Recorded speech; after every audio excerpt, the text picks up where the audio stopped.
Welcome to the FI Investors Podcast, helping you achieve financial independence through real estate investing, one episode at a time. We talk about personal finance, mindset, and real estate investing. Whether you're a rookie or looking to scale your portfolio, we're here to provide you with the tactics and actionable steps to achieve your goals. Here are your hosts, Diego Corzo and Ward Mahoney. What is up, guys? This is Diego with the FI Investors Podcast. Welcome, and today we have Ward with me. What's up, Ward? What's up, Diego? How you doing, man? Doing awesome. Just got back from Washington, D.C. It was an amazing experience. I know we'll share more in a future Financial Freedom Fridays. That's right. Yeah, so we'll share a little bit of the lessons learned from that epic experience because I got invited to the White House. It was incredible. Yeah, how are you doing? I'm doing well, brother. I've loved kind of following your journey and hearing about your journey at the White House. What an honor and what an experience that was, especially get to share that whole thing with your mom as well. Yes, it was epic. But today we have our guest, Jon Brooks. He is a real estate business owner. I would say that's the best way to put it because he's a real estate business owner, but also an investor. But he owns a brokerage. He owns a title company. He owns financial brokerage as well. So he is all over with his businesses in a vertical way, right? So it allows him to create income in many different ways and also impact the lives of many people, which is one of my favorite things. Today he's going to share a bit on his journey on what it is from like graduating college, how he got started as a realtor to then now having around 170 real estate agents in his brokerage or more, and also how he transitioned from residential real estate to commercial. Yes, this is an awesome episode. He's got a net worth of over $5 million across multiple different asset classes, real estate, private equity investments, and more. He's also a renowned Pokemon player. Yes, If you stay till the end of the episode, he has a really, really good there's a really good clip talking about how he's repurposed his childhood passion into something that is now used to bring the family a little bit close together. So this is an amazing episode. Jon was one of the first guys that I met at GoBundance as a volunteer with GoBundance, and man, he's one of my favorites. So this will be a really great episode. Yeah, no, for sure. And one of the last things that I would like to say about Jon is that he's only 32 years old and he has achieved so much. And not only does he have his business, but he also has 3 kids. So he's built an incredible family as well. Him and his wife are really good in business. So I think the audience is definitely going to enjoy this podcast. So please, guys, one of the things that will help us a lot as we are getting started, if you can please leave us a rating and review on the whether it be Apple, Spotify, whatever. If you guys can help us out, that will allow other people to find out more about the podcast and how they can become financially independent investors. Like, comment, and share, and please review where you can. We appreciate it. And without further ado, let's jump into the episode. Let's go. What is up, Jon? How are you doing? Welcome to the FI Investor Podcast. Awesome. Thanks, Diego. Good to see you, Ward. Thanks for having me on. Yes, thank you and welcome. Ward, how are you doing? I'm doing well, Diego. Stoked to have Jon here. Jon is an absolute stud. He's been a member of GoBundance for many years. He's 32 years old right now. He founded Momentum Realty, which now has over 165 active agents, has a $5 million real estate portfolio with other investments. And I'm super excited to dive deeper into his story. Thanks for coming on. Yeah, thanks for having me on. Awesome, Jon. So if you can, please tell us a little bit about how your portfolio and the Brooks Empire looks like right now. And we are going to take it back. Yeah, absolutely. In the 5 million is the equity piece. So the amount of real estate that I actually own is quite significantly more. Mm-hmm. I own residential real estate.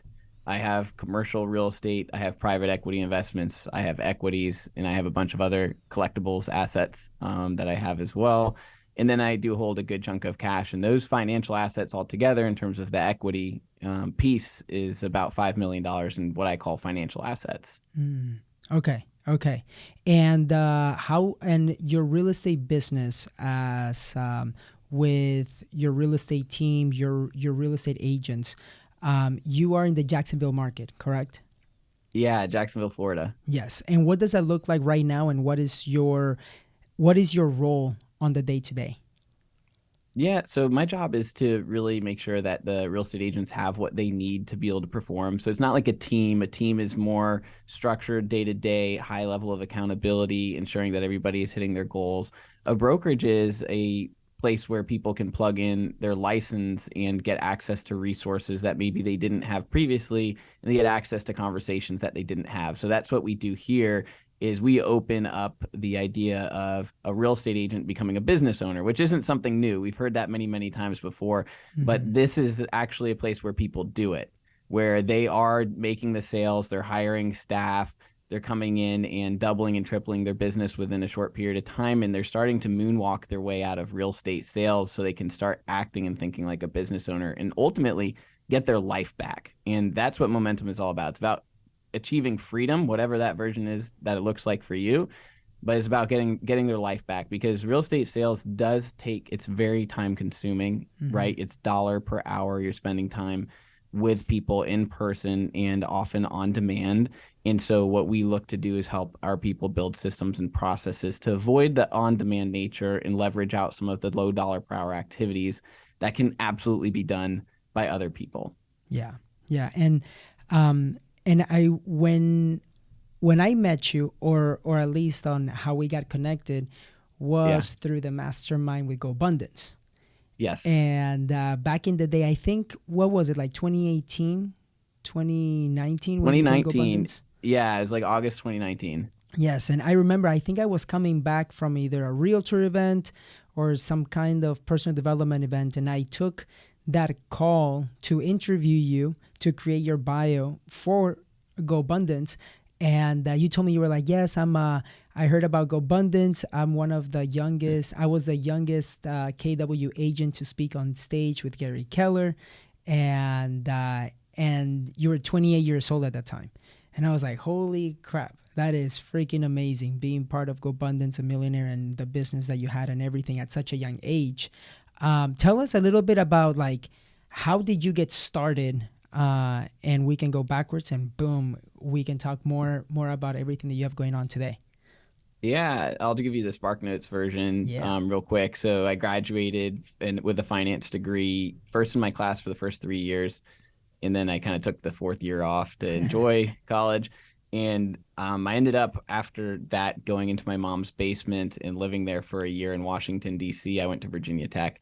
Oh, cool. And I'm like this. Like, I went to college, I did everything I was supposed to do, and then I'm living in my mom's basement still because it's just so expensive to live. I was making $54,000 a year, and I hated my job. It was very political. I made a lot of mistakes, at your first job, like many of us do. And I just realized I need to get out of here if I'm going to grow. And I felt very restricted. So the only place that I could go to physically, because I knew that the location that you choose to work is super important for the connections that you make and the opportunities around you. So we actually found Jacksonville, Florida. It was on the East Coast. And my wife and I, she was my girlfriend at the time, we decided, hey, we're going to move here to this new city and we're going to start a new life together. So we went down and we really liked Jacksonville, and we lived in kind of a crappy area. And what happened was we went to go buy our first home, and we had a bad experience. Really bad experience. At that same time, I was a real estate investment banker at Deutsche Bank. I'd switched jobs, and I loved the real estate investment banking, but they had a pay freeze at the company. And I was like, oh, like, here we go again. Like, I'm not in control of my future. And all I want is to have the control of my outcomes for the amount of work that I put in. And so I said, I need to get into something else. And my boss at the time had really encouraged me. He's like, you really need to go into entrepreneurship. You have the drive, you have the motivation, you have the passion for it. And I was like, well, I just went through a crappy real estate transaction. Let me go do that. And my family was laughing the entire time. They were like, okay, he's an investment banker who's working on Wall Street who quit his job to become a real estate agent in Florida. Like the world really needs another real estate agent in Florida. Well, what happened was fast forward 12 months, I was number one agent in my office.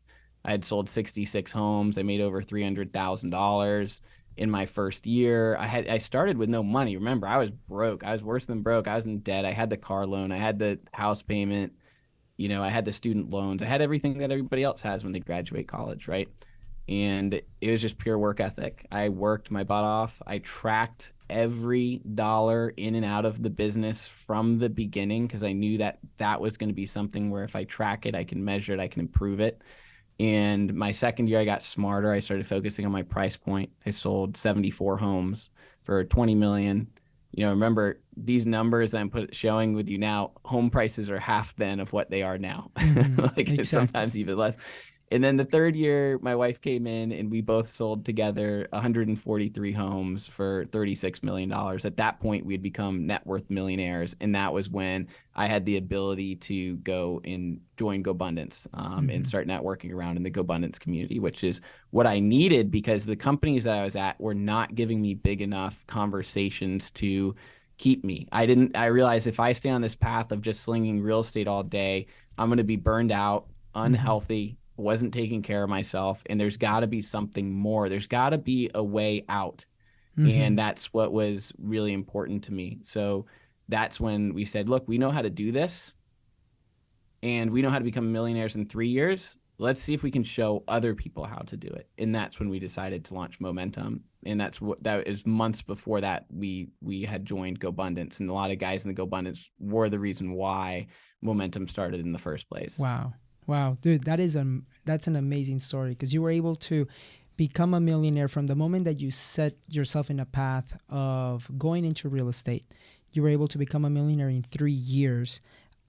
What was the number again of homes that you sold your first year? 66 first year, second year 74, and my third year 143. Okay. And you went from making 54,000 to 300,000. And then to 550, yes.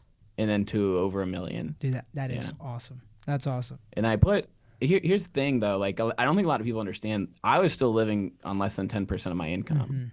So when you're hustling like that, first off, you don't have the time to spend the money. And so what did I do with the money? I bought real estate along the way, and that real estate has gone up more than $2 million in equity since I purchased that real estate. It also gave me an opportunity in 2019, I bought 4 properties at foreclosure auction, and there's a GoBro who taught me how to do that. Shout out to John Wanberg. That was $1 million.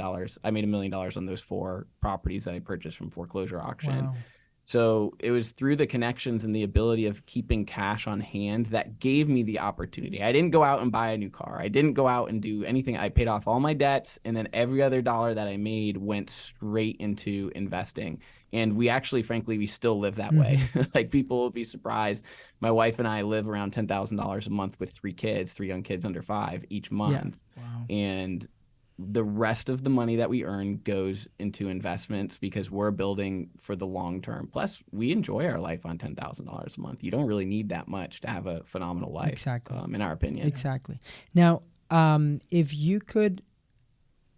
Okay, so there is a lot of the stuff that I teach too, that I always tell people that you need to build a money machine to be able to basically have the opportunity to deploy as much capital as possible. And it sounds like you created your money machine becoming a realtor.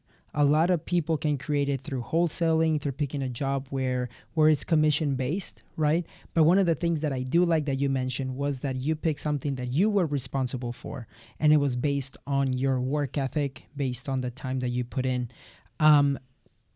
Selling 66 homes your first year, that is no easy task at all. Because the typical agent sells like 4-10 homes a year.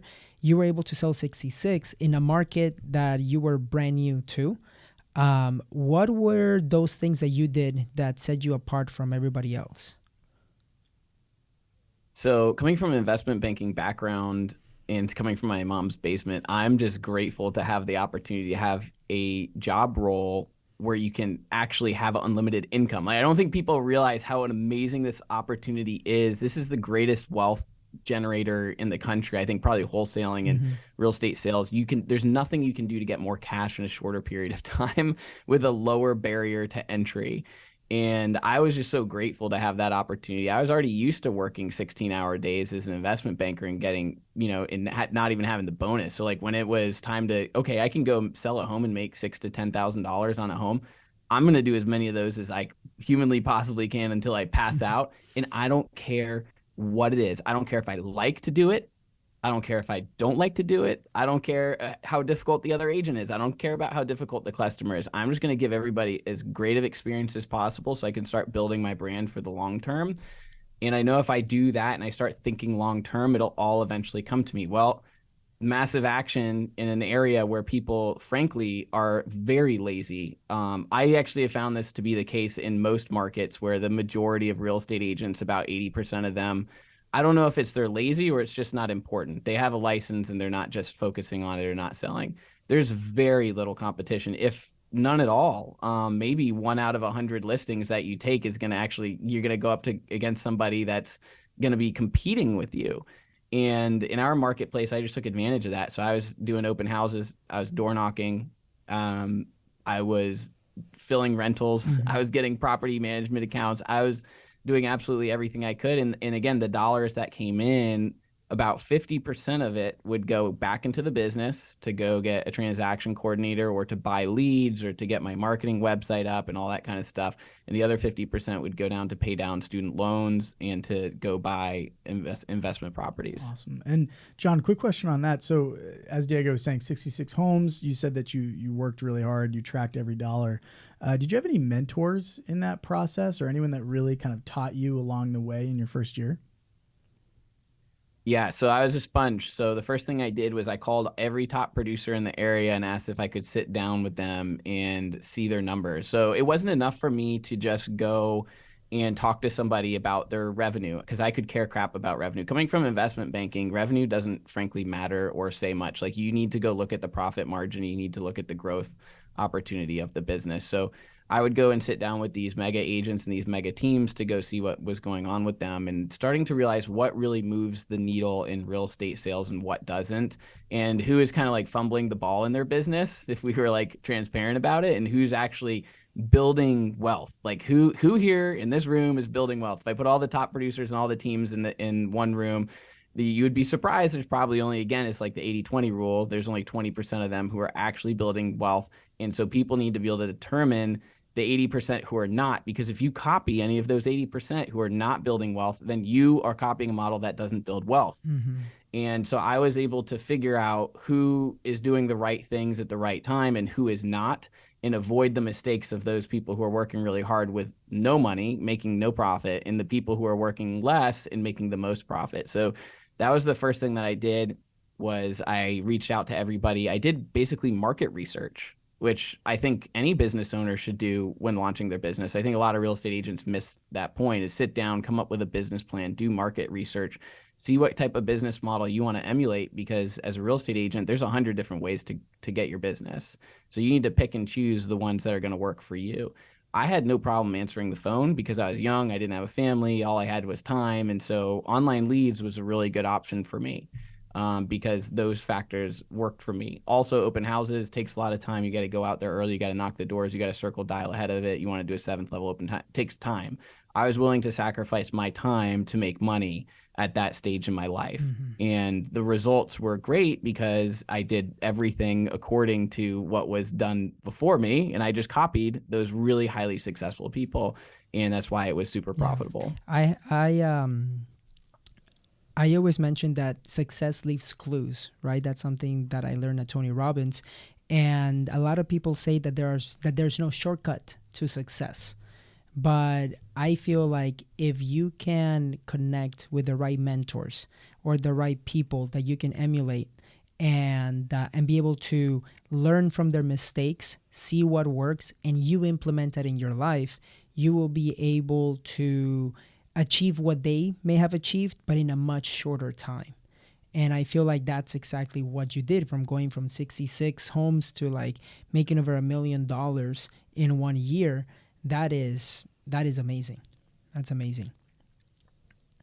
Yeah, I can tell Yeah. it felt good. It definitely felt good. And then I started realizing like real estate could just be the stepping stone into other greater business ventures that I just need to set myself up with cash and cash flow to be able to have that creative time to go out and figure out what is the next big thing.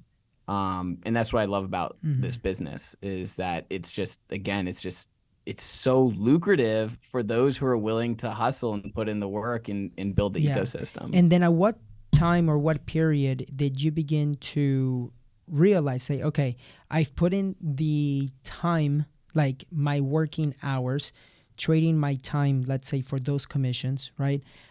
What point in time did you think, okay, let me turn this more into a business, or let me go with, or realizing, right, that you can be an agent, but if you're working every single day, you begin to also be stuck on that, needing to work for the next transaction, right, rather than investing your money. What did something like trigger in your mind? Did you read a book? Did you have a conversation that you're like, okay, I have to I'm realizing that I have to invest in other ways?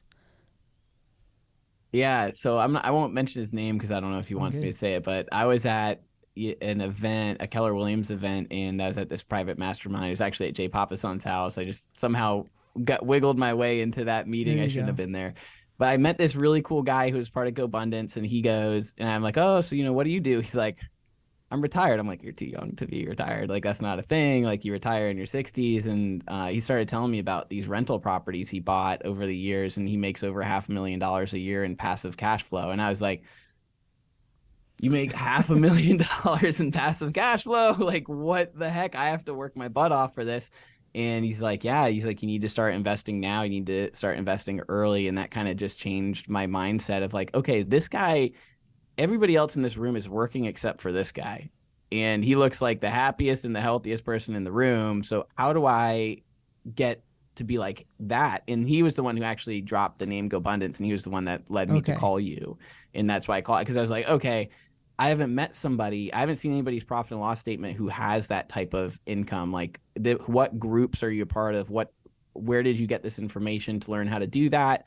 And that's kind of what opened the door to saying, okay, there's another way to live life that I did not know. I thought you were just supposed to work for money your entire life and for a dollar per hour. I didn't really understand that, hey, if you save and you invest, you can get to that level of cash Yeah. flow. No, that's awesome. And I think I know. I'm like 99% sure of the person who you're talking about. And for me too, when like he lives an incredible life of building businesses, right? But also building the life that he wants with passive income and everything. And he's a Tony Robbins coach too, and all this other stuff. So he's definitely a great guy. So then, John, you ended up having this conversation with that person, and then you went home and you were like, okay, I need to change, right? There was that trigger. What were the action steps that you took after that?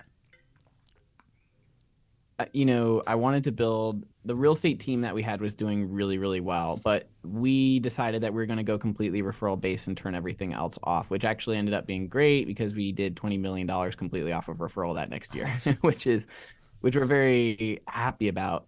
But then we spent all of our time going into buying the flips, doing the burrs, which, John Wanberg helped us do, which was a good move. And then COVID hit. And right at that time, we had launched Momentum Realty, which was January 2020. And then 2 months later, Mm. COVID hit. And surprisingly, we did not expect, we're like, let's open this company and teach everybody everything that we know about real estate sales and just help. Let's just help like 5 people achieve financial freedom through real estate. Let's just do that. And when we opened, we had a line of 40 people out the door.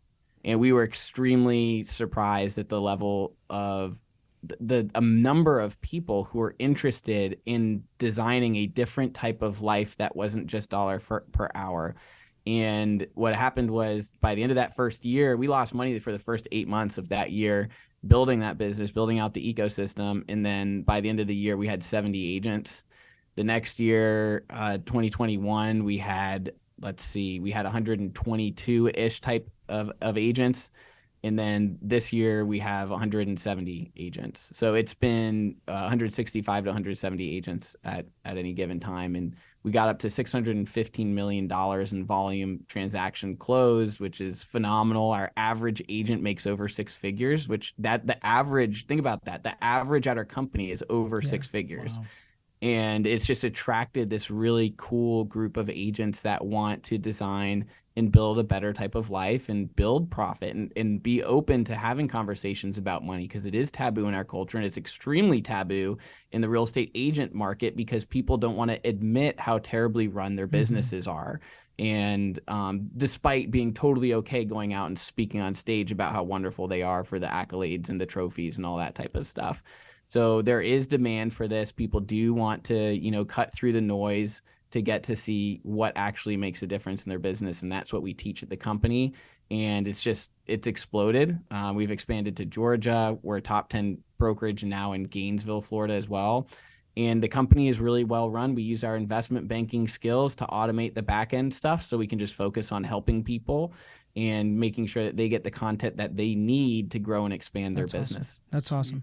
And what does your real estate, let's talk a little bit on the residential side. What does your residential portfolio look like? Because you mentioned you also did the flips, you did the bursts. How did you go from having your real estate team and your brokerage to being able to also do the flips and the bursts at the same time? Yeah, we get bored as real estate agents sometimes, so we need a little extra excitement here. And so, yeah, I just started buying flips and buying from foreclosure auction and buying from wholesalers and everything. The reality is the market was so good at that time. I could have bought literally anything and made money on it. Luckily, I did buy stuff that was really good. I'd buy stuff at like 120 that was worth 170 and put 10 into it, and it would be worth 180. And then those went to become worth like 320, through the pandemic. And so what we did was we built up a portfolio of 12 properties. We used all of our conventional loans that we could use, and because you can only have 10. And so we ended up keeping those. There were 5 of them that were on the outskirts of town that were kind of funky and a little bit old, and they didn't really, stuff kept breaking on them, so they didn't cash flow very well. So we ended up selling off all the crap, basically. And we kept the really nice properties that we had the low interest rate on. And so those, the 5 remaining that we have actually go to pay off our personal home that we have, and our utilities and the association dues, which is nice because we live in a country club. So we call that our defense. And no matter what happens in the world or in the market or in our business, we get to live for free. And that's what's super exciting to us, is that we can, and that allows us to go out there and make more risks because we live so frugally. I wouldn't even say frugal. We still do awesome stuff. I mean, I don't know if you guys see what we're doing. We're traveling around, we're going to events, or just having a great time. But living on less gives you the opportunity to go on the offense. And our defense is now completely set up with those residential properties. Then to store other money away, we put it into private equity deals that we thought would make good investments. We bought commercial real estate, which we're actively working on. It wasn't the right time to purchase it, and some things didn't go the way that we expected, but we're going to be able to have a long-term positive outcome with that over the next few years for sure. So we're new to this, right? We didn't have money. My family didn't come from money. We're trying to do everything the best that we can. And man, we've learned a ton of lessons over the last 3 years. Very grateful for it. And the cool thing is once you get to a certain net worth amount, it starts compounding. Where instead of, the world kind of having financial gravity against you, when you get to a certain number, it starts moving ahead more than you can spend. And that's where the magic really happens. And that's where your real financial freedom comes into play. Now, as you have transitioned from residential investment to the commercial and the multifamily, you mentioned that some deals may not have gone the way that you wanted, but what would be the lessons that you learned? Let's say that you were an LP investing in a syndication. What are some things that you do now, or make sure that you will do moving forward whenever you do want to invest on a syndication? How do you vet that operator, that general partner? Yeah. So just to kind of let you guys know, I just did the math. We've got 142 doors. If that puts in perspective for the investors listening, a lot of those are tied up into C-class apartment buildings that we have. So when you're doing diligence on an operator, you need to see if they have ever had track record through a bad time in the marketplace. I think that's like the number one thing. And then you want to see what their track record was during that time. You also want to see why they're in business in the first place. What is their motivation for being into business? And then thirdly, you have to have an incredible operating agreement that covers literally every single possibility.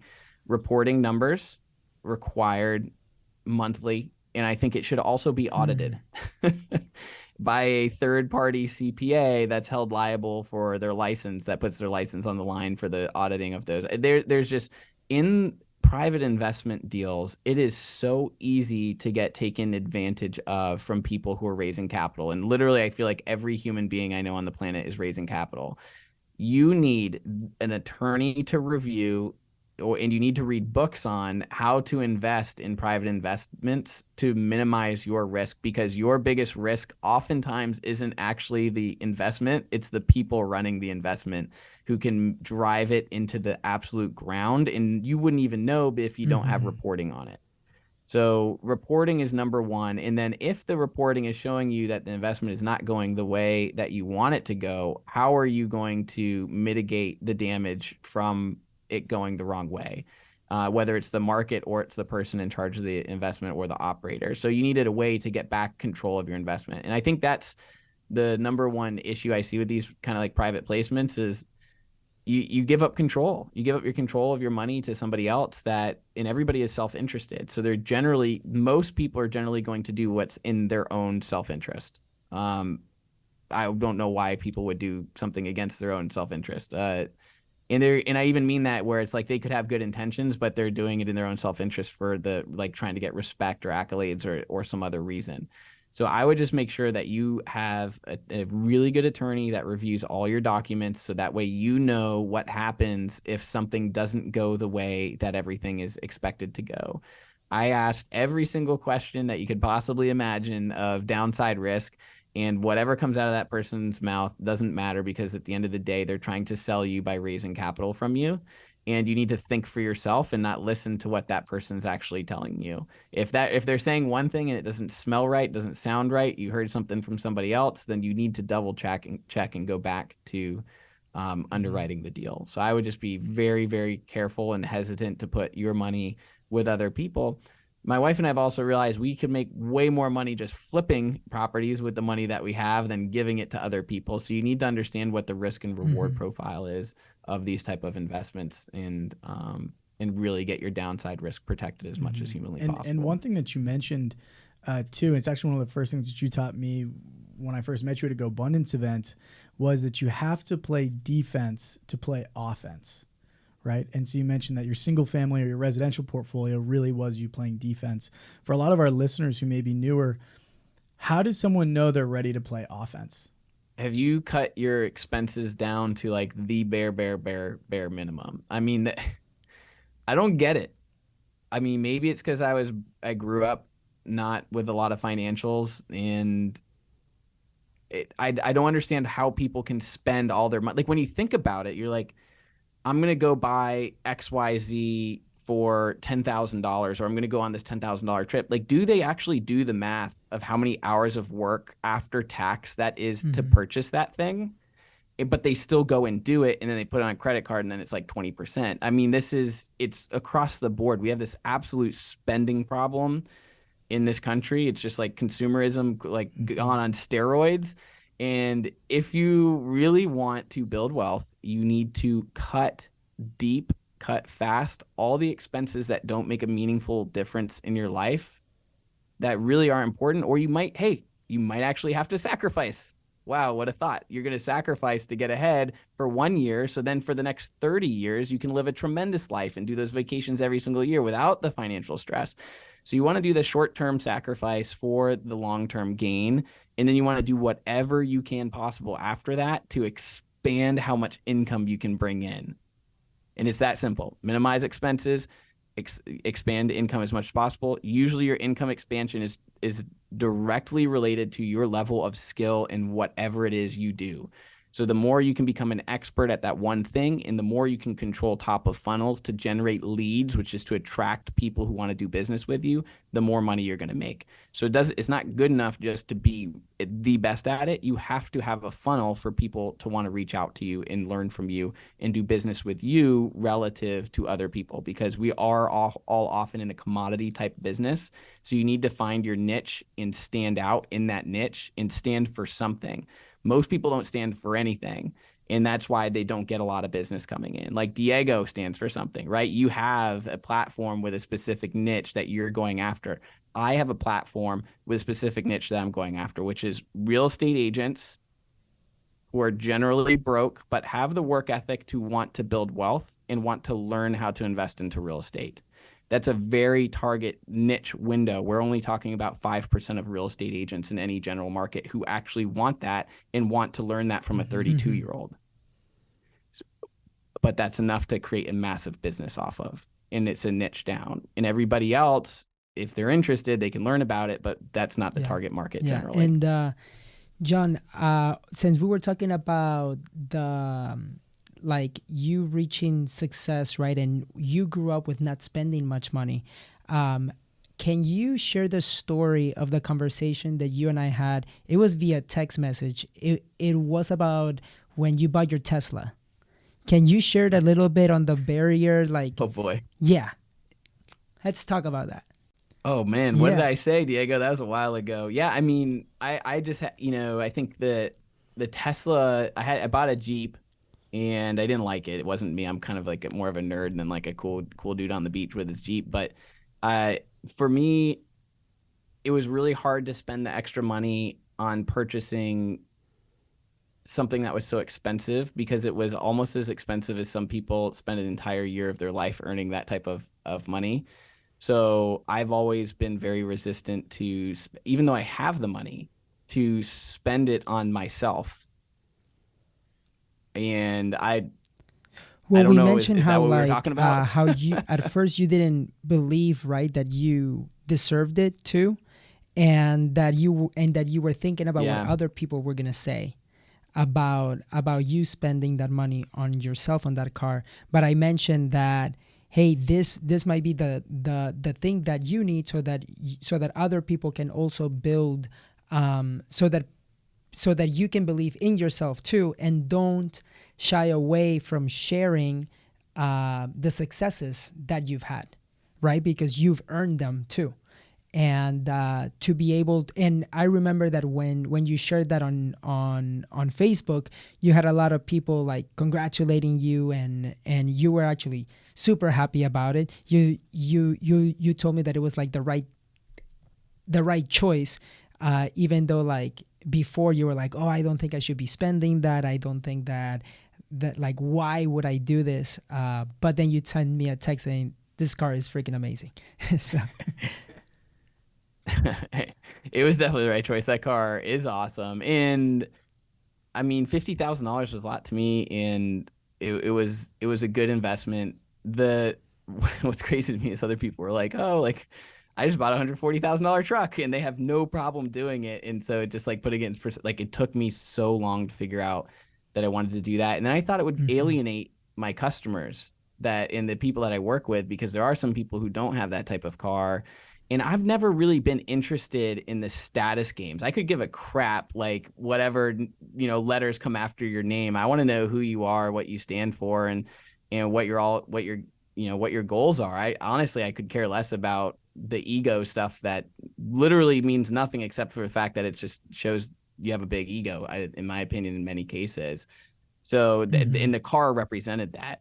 But it was also something where I really wanted it. And like, it's okay to go after and buy something that you really want if you've earned it. Right. So the thing was, I did earn it. I was able to pay for it cash. I was able to get it.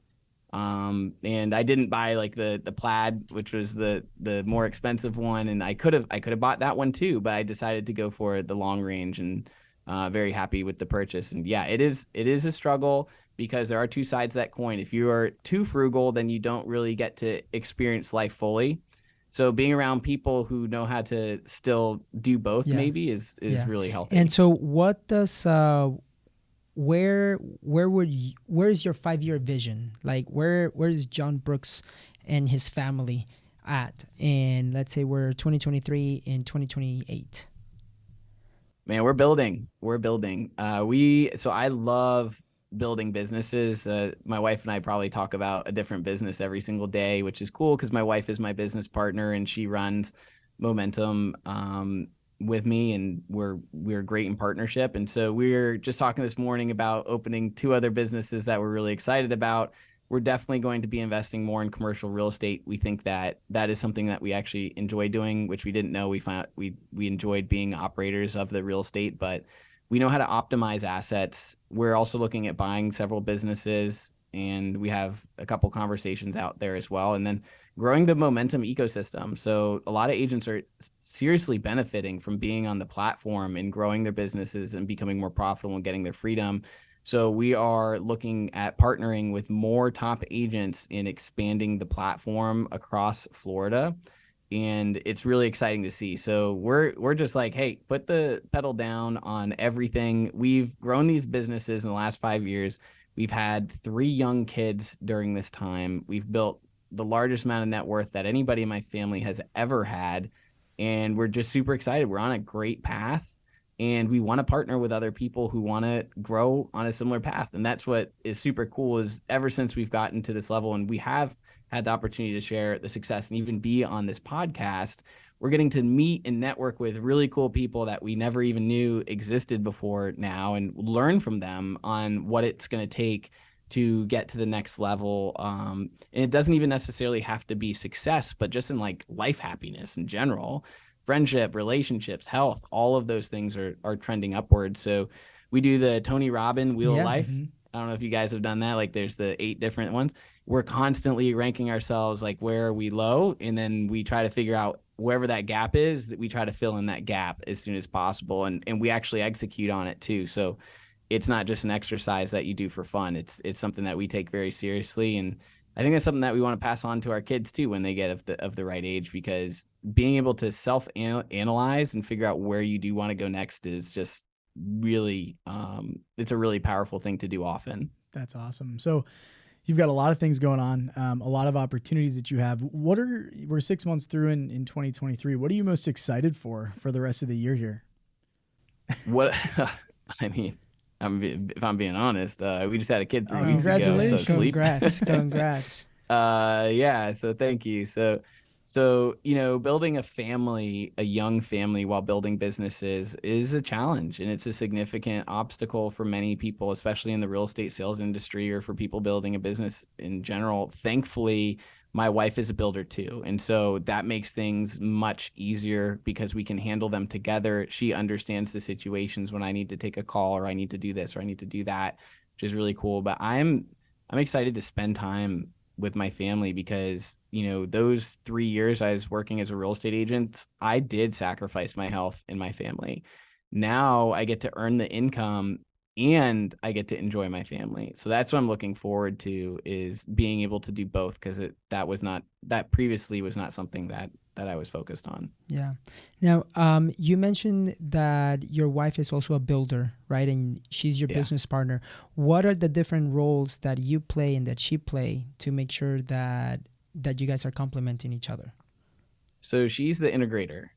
And so what that means is basically any task that needs to be done, I can give it to her and she will go do it. And it'll be done in a really, really well done, and we can collaborate on it to make it better. I'm more the visionary. I come up with the idea. I might build the business and then pass it off to her to run and manage and make sure that it's going in the right direction while I can go and keep building, because I find with myself every 3 years, I want to go build something new. I've got that itch. And I also don't like managing something. I like to do the building of it from the 0 to 1. I want to get it from startup phase into super profitability. And then there's going to be probably someone different who comes in at that stage to bring it to the next level and scale it. Yeah. I really like that startup phase. And she's the operator during that time, and she can operate it after it start up as well. So I think we make a really good combo, a good team in that regard. Cool. Cool, cool. And I have one question, and then from there, we're going to take it to the lightning round. I want you to share the story, because we've talked about real estate, we've talked about business, we've talked about your portfolio. But I know that when you were a kid, you had some really cool experiences, and those cards have become your, like, you have some, they have increased in value. So can you share a little bit on that experience with the Pokemon cards and all of that? Yeah, you got like 4 hours. Oh man. So I got these medals right up here. Those are actually Pokemon medals. And so Pokemon was the first time in my life that I feel like I was ever seen, which is like a weird thing to say, but I was like a fat kid with a rat tail and Harry Potter glasses, and just really nerdy, the youngest of 3 kids. And childhood was great. My dad was always there, and like we could always hang out with my brothers. And the one thing that we had together was these Pokemon cards. And so we'd stay up late. We'd travel to card shops. That's what we'd do every weekend. And we'd just compete. I'm like, oh my gosh. And then every tournament I played in, I won. And it was because it's like what makes you successful in anything, okay? You study other people who have been highly successful, you copy what they do, you adjust from there, and then you practice like freaking crazy, and then you go to the competition, you perform, you come back, you reevaluate how you performed, you make adjustments, and it's like you do this whole cycle again. That is the business cycle. It's just playing it through a card game versus playing it out in business. And I freaking fell in love with it. And so I ended up being #1 in the world for 2 years. I got to travel to Hawaii and all these epic events, and I got all these cards. And a year and a half ago, we found these cards in my dad's basement when they were selling their house, and they ended up being worth a fortune. And that was just super awesome because we've now sold them. We have them. My dad actually texted me an update this morning of how much money we have in the bank account from these cards. Awesome. And we're using them to go on family reunions every single year, which is really cool. And that's something that we're going to do as a family moving forward. Like we're renting out this like 14, bedroom house in Charleston, South Carolina on the beach. And last year we did one in Georgia on a lake. And so we never had this before. Like my family does not come from money. They do not have the money, okay, to go on a vacation. So just want to be clear on that. So to be able to have a fund that can pay for it, that was from something that we had all done together, is really important for us, and to bring the family together. Because I know a lot of families now, they don't live in the same place. They spread out everywhere. So just phenomenal. So now we're using our childhood cards to basically liquidate them and put them into building another relationship as adults, which is really neat. That's awesome, man. That's awesome. It makes me really happy that you were able to put that to work in that way with your family, with your parents, as a way to not only like continue buying stuff, right, but investing it into experiences that you guys will always remember and that your kids are going to remember as well. Yeah, because my brothers just had kids too. They both have 1-year-olds now, 1-year-old and a 2-year-old. So I mean, it's gonna be like cousin camp every single year, and the investments, frankly, are doing pretty well. Mm-hmm. So like, I think this thing could be self-funding every single year, which is exciting. So nobody has to come out of pocket to go and set these up. And then it also kind of creates this like family board meeting kind of feel that I'm kind of leading the charge on, which is like, hey, we're going to get together for one night during this vacation, and we're going to sit down and we're going to talk about the financials. We're going to talk about the family. We're going to talk about the kids. We're going to talk to each other about maybe some disagreements we have in the family, and see if we can just open it up. And so it's kind of like, it's just changing the entire dynamic of the family and the availability and options, because we're able to go create these experiences together. So it has more of an effect than just like leisure time, right? It's more of, it's building community and building, basically values for the family as a whole. That's awesome, man. That's sweet. Awesome. Well, moving into the next part of the show, the final part here is the FI Investors Lightning Round. Jon, are you ready? Okay. All right, let's do it. Perfect. First question: what was your biggest hurdle with getting started in real estate, and how did you overcome that? The biggest hurdle in real estate, the brokerage that I was at first had no resources, and I outproduced the top person at that company within 6 months. So I had nobody to learn from. And that's why I needed to change. And I changed the companies very quickly, and I started talking to different people very quickly. So, I mean, just a lesson to other people out there, if you don't have anybody left to learn from, you need to move. You need to move. And before you move, you need to actually make an effort to make sure that that's actually the case. Mm-hmm. That's awesome. Cool. Do you have a personal habit that attributes to your success?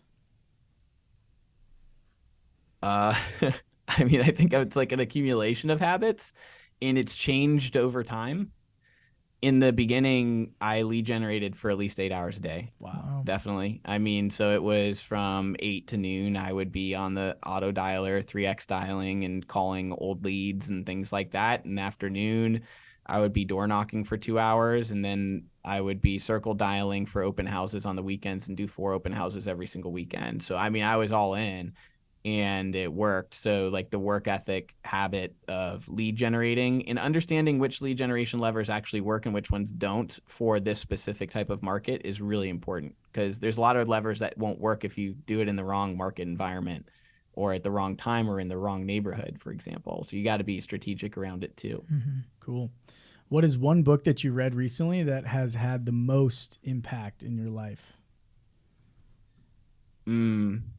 I mean, I go back to the basics very often. The Richest Man in Babylon. I read that book like twice a year. And I also like The Alchemist, because it's a book that teaches you to dream and to dream big and to understand that the world's conspiring for you and not against you, and the attitude that comes along with. So those are my 2 favorite books that I revisit the most. Yeah, The Alchemist is one of my favorite books as well. It is one of the only books that I read in English and in Spanish. So highly recommend it. Paulo Coelho's the man. Yeah, it's a great book. Yeah. Hell yeah. If you could go back, what advice would you give your 20-year-old self? Don't